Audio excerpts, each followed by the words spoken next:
Yo, what's going on, YouTube? This is Hutch, and yeah, I'm gonna kind of keep this short and sweet. As some of you guys know, you guys have probably seen it on Twitter by now, the Cycle Frontier has shut down. The servers are no longer around. They have released a public statement on their website here below that states that today's news we share with a heavy heart.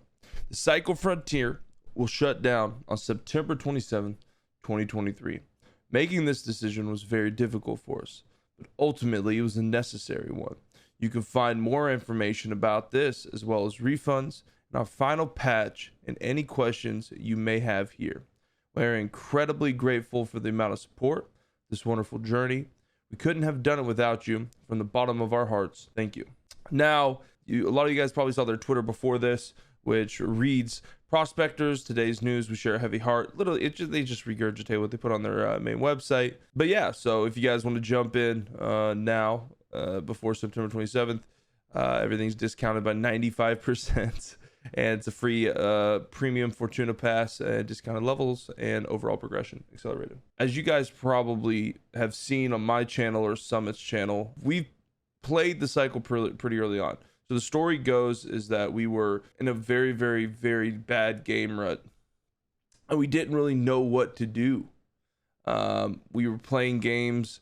I believe at the time we played GoldenEye at one point, and then we also played Planet Side 2, and we were just looking for something to play. And Summit hit me up, and he says, "Yo, I got this game. We got to try it out. It's kind of like Tarkov."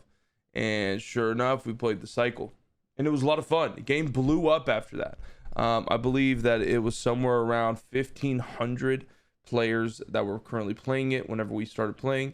And by the next season release, it got all the way up to, I want to say it was 60, 70,000 concurrent players. I'm not sure if it hit 100,000 concurrent. I want to say it was up there, but I'm not 100% sure. But I can say 50 to 70K confidently.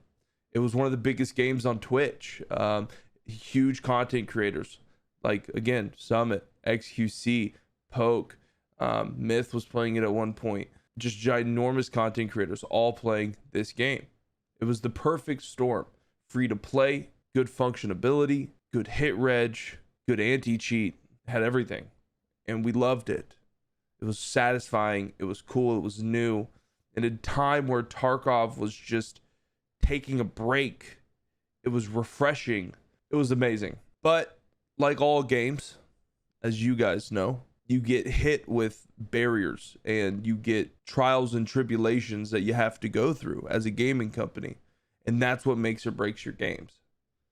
There's so many games that have incredible launches and have incredible updates and can be really, really good for 2 months.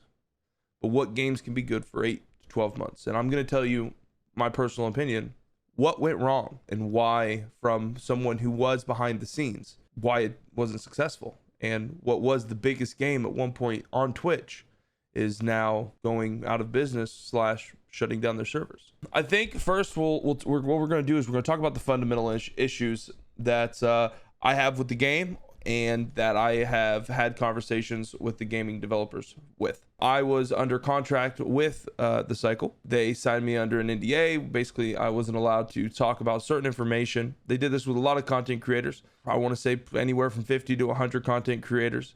I was one of the first ones, if not the first one, that kind of brought this idea of having, people's opinions and going forth and, making correct decisions with this, which ended up burning in a dumpster fire, but we'll get to that. So yeah, I was under contract, and basically my job is they would bring me patch updates and things that they thought was a good idea. They would say, "Hutch, what do you think about this?" And I would give my honest and blunt and real opinion, And season 1 of the cycle, a lot of you guys who were early on in the cycle and know why it blew up, played with season 1 PvP. It was electric. It was awesome. It was absolutely amazing. It worked as what we would want it to work like. White guns, PDWs, basic M4s, the pistols, they were trash. Everyone, it was like using the STM and Tarkov, for those who don't know, is a 9x19 gun in Tarkov, which is a small caliber weapon or firearm, and you would just plink people the entire time. Ping, ping, ping, ping, ping, ping, ping, and it would take forever to kill them, which is fun because a fight can sway with the personal decision of you or your teammate at any point. You make a bad move, put yourself in a bad position, you die. It was a good time. Then green weapons, manticores, and I don't have them right in front of me. I believe the scrapper was kind of like the truth. You know, you get the manticore, you can absolutely shred with it. The scrapper was like a shotgun on from hell. You walked up with the scrapper, and it was an SMG, and it was shooting like me pissing in the morning in the toilet all over the place. No control. But if you could get close enough to hit those shots, they were going to die. There was a very low skill ceiling with that, and it was really, really nice for vet/new players, which we were all new players back then. After that was the dog leash. I don't even remember the name of the gun in the game, but a lot of you guys probably say it in the comments section. The dog leash, the blue, what's it called? From, I believe it wasn't Osiris, it was Zeiss. The gun shred, it was a laser beam. It was, again, super simple, super easy, and there was a progression. When they came to me, they said, Hutch, we want to what do you think about the PvP in the game? And I said, it's everything's great. The only thing I have problems with is the snipers, right? And for those, again, who didn't play it, the snipers were disgusting. The meta was snipe somebody, take off almost half their entire armor and half their health, and then you take out your other gun and you kill them. The majority of people, really, really good 12-year-old ADHD with a little bit of fucking meds on them, were going sniper with a bulldog or a regular shotgun. They would hit you for half your health while still running at you, and then they would bulldog you down and kill you. And that was the only frustrating part of the game. But again, still, it took skill to do that. That was my only opinion. I said, you know, when it comes to PvP, everything feels great. The only problem I have is that, you know, snipers hit really, really hard for being an early game weapon. Well, when season 2 comes out, they change everything, literally everything. White guns are now absolutely disgusting with no attachments. Green guns, you might as well not even use a manticore or a scrapper, because the PDW in the M4 is just as good. Everything when it came to the guns was just completely inconsistent and unbalanced with the progression system that they had in place. There was no reason to do anything or to change any guns or to really save up or to build any type of armor, because no matter what you wore, you were getting lasered. you were getting absolutely demolished by every gun in the game. I could take a pool noodle and beat the shit out of you and probably two-tap you in the state of the game which was the cycle. It wasn't like that before. In season 1, there was a lot of healing. There was a lot of, like, as Jared would say, Pepperidge Farm people, and then heal up, and then, you know, the fight was lasting longer, which was, again, coming from, you got to understand, a lot of people who were playing the cycle early on was escape from Tarkov refugees, man. People who were sitting there, you know, tired of a game, you know, with all these problems at the time, and wanted a game simple but efficient. And you went from being simple and efficient to the complete opposite of inconsistent and even faster TTK than the game you're competing with. That's problem is TTK. Listen, it was, you know, I could go on for hours. It was one of the things that just made no sense whatsoever, and a lot of people hated it, including myself. So that's why I stopped playing in season 2. Again, the progression just didn't make any sense. There was no reason to play the game. There was nothing to work for. I think that has to do with my second point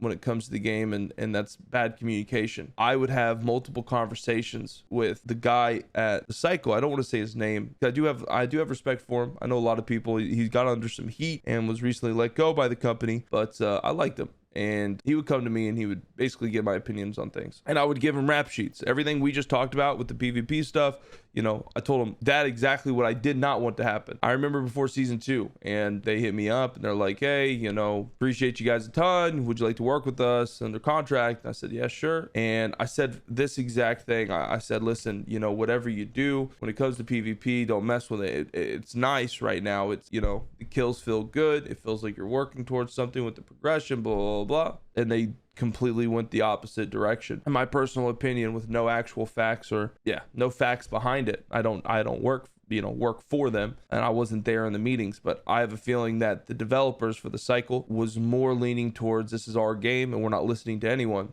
and the community managers and the directors of the game was more, I feel like there was arguments that were happening inside of that studio between wanting to do something that's going to appease the players and wanting to do something because I want to do it as a developer. And I respect that, as someone who understands somewhat what goes into development. I can understand a developer basically being like, who the hell is this streamer guy?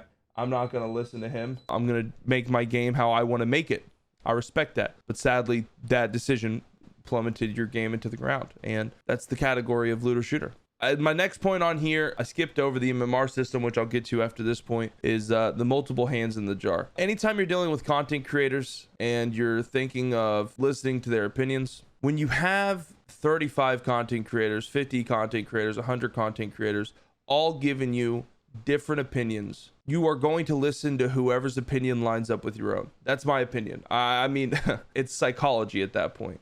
When you have that many people giving you information and you have an idea in your head, the first person who affirms that idea is probably going to be the person you listen to. And that's what I believe happened. Also, I think that it was one of those things where they had so many people. I mean, I remember I was talking to my guy and they were just like, I was supposed to meet with the whatever higher up, he was telling me about his 12 meetings that day. And I was like, with content creators, and he's like, yeah. And I was like, Jesus, how many people are you guys having opinions on, or want their opinions of the game? Which I get, you want to listen to your community and stuff like that. But when you're listening to that many people, I think the truth can be construed and can be twisted, and more of people's play styles get put into the game rather than good updates that make the game progress forward. So I think that them having that many content creators giving their opinions, at the end of the day, like, there's nothing that separates a content creator from a regular player of a game, of any game.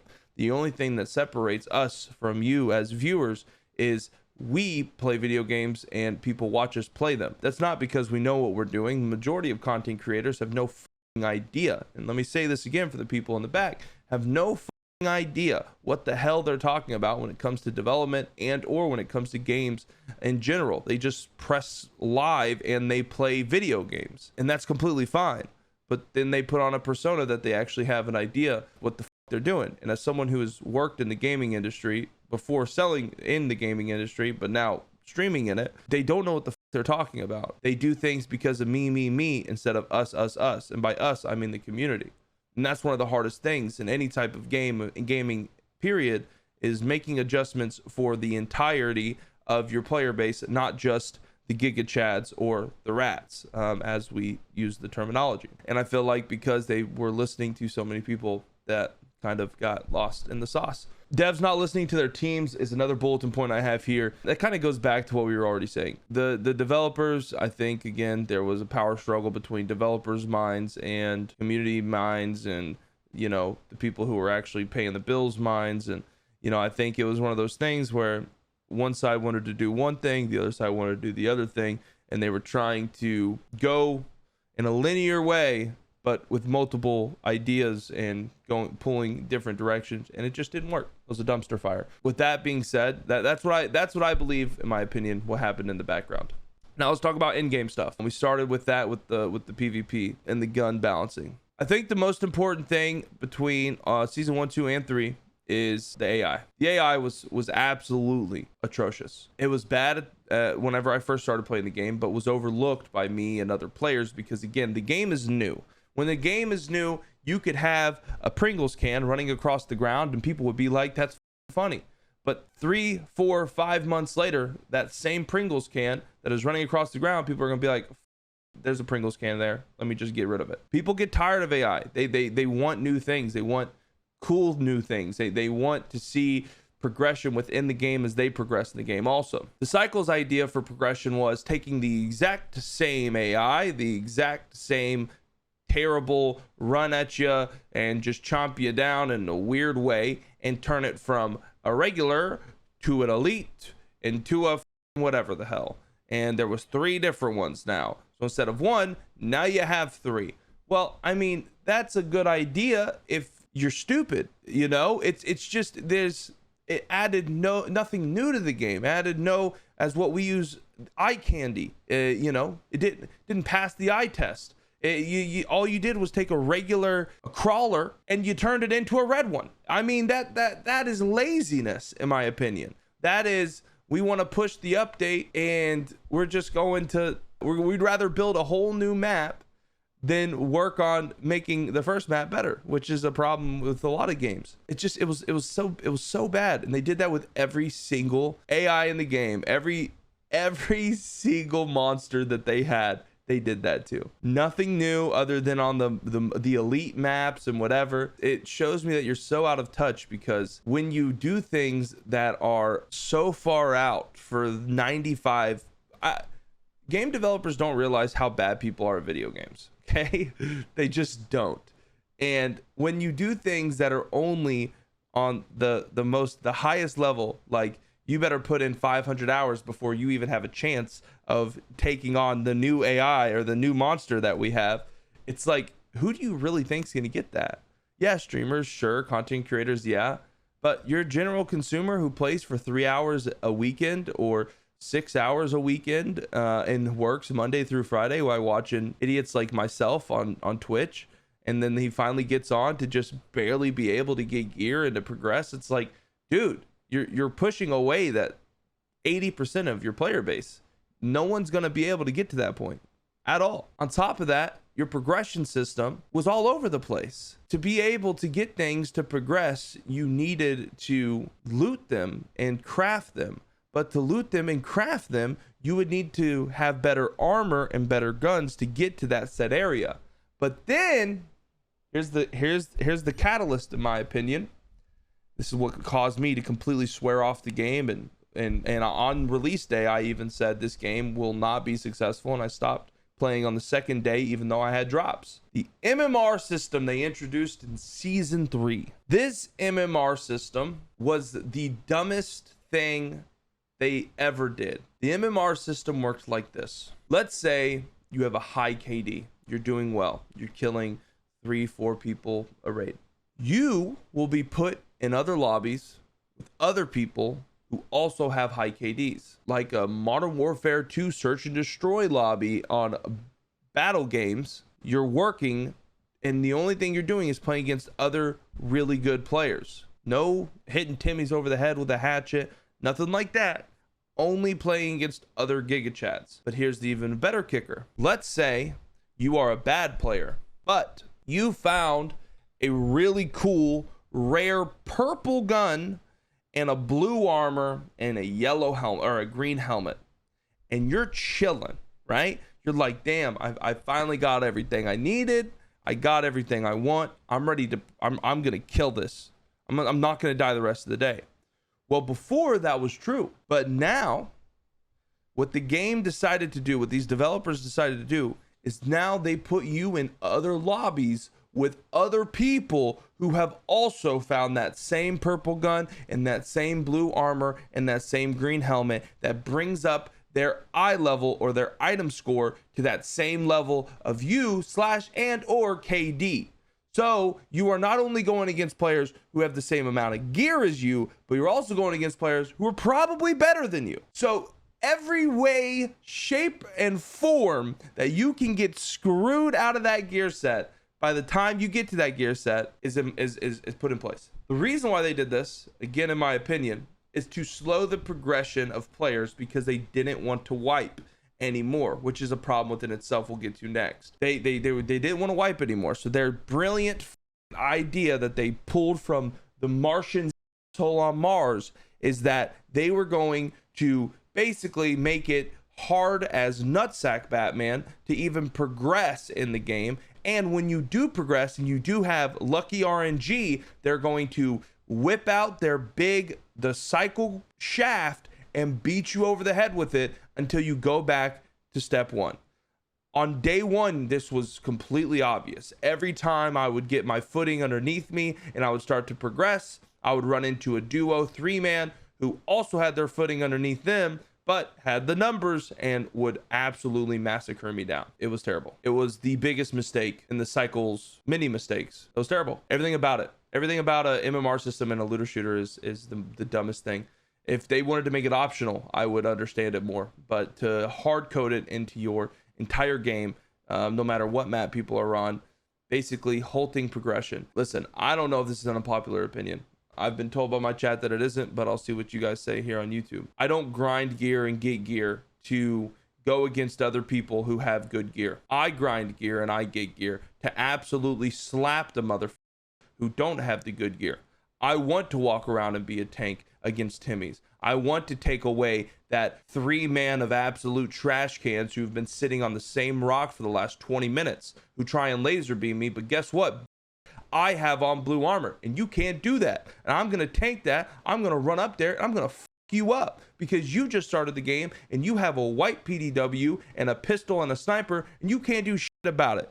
That's awesome to me. They took that away. It was gone. There's no more of that. The only thing you were running into is other people who also had the same stuff as you had, and around the circle I go. It was terrible. I had a point that I was gonna make and I forgot it, so I'll probably edit it in. This video has been too long already. I think to sum everything up, man, I like the cycle, man. I really did. I like the cycle. I like the development team and the community manager when I first started working with them. But like anything and like literally any profession in this world, success, in my opinion, got to their head when they were at 80,000, 100,000 concurrent players. I think I now going back in my mind, I believe it was like 101 I saw it at. You have to remember who got you there.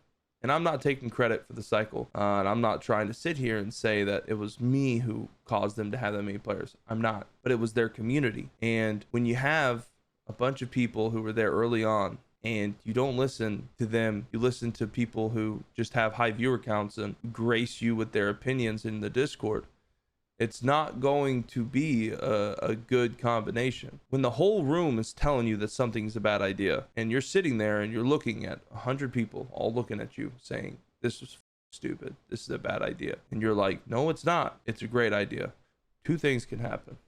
One, you're gonna be the best damn game out there. You're gonna make leaps and have 200,000 concurrent players. Or two, you're going to crash and burn.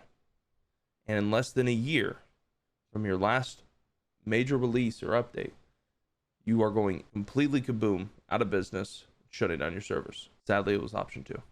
Appreciate you guys watching, and yeah, man, cycle, yeah, stinks. See you guys later.